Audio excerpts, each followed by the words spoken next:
Bonjour, je m'appelle Eric Engelstadt et je suis formateur pour DocuSign University. Bienvenue dans ce tutoriel sur l'utilisation des champs approuvés et refusés dans DocuSign eSignature.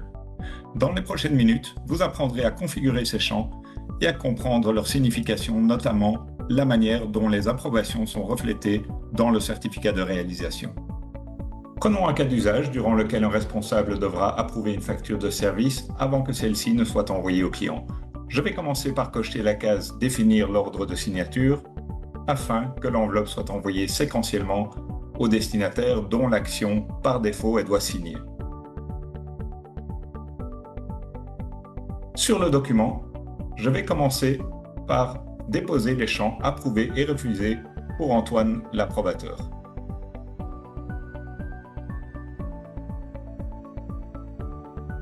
Et je place ensuite un champ de signature pour Claire la cliente.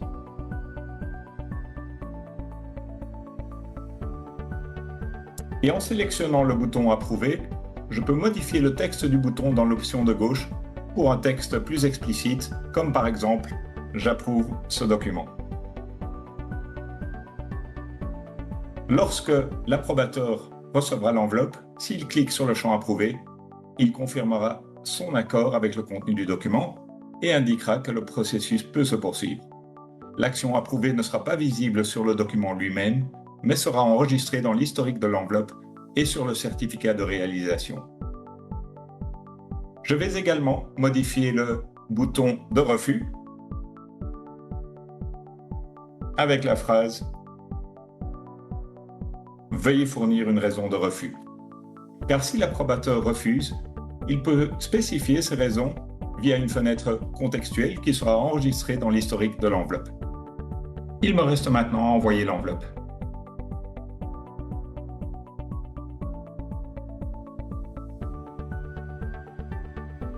Antoine l'approbateur est le premier à recevoir l'enveloppe et il va accéder au document en cliquant sur le bouton « Examiner le document ».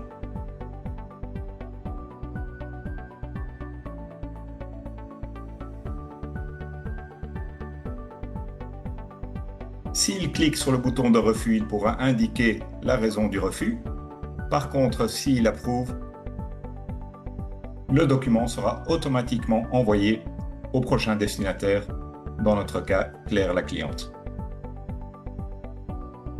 Et voici Claire la cliente qui vient de recevoir l'enveloppe et qui va pouvoir signer le document à son tour.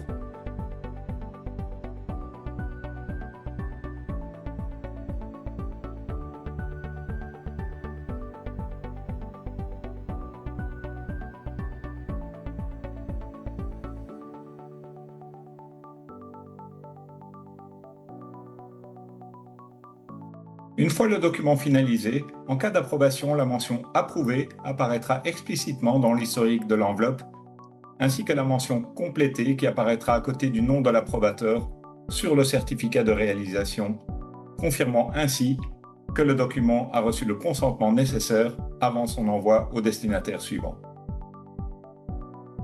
J'espère que ce tutoriel vous a été utile. Je vous souhaite bonne continuation avec DocuSign eSignature.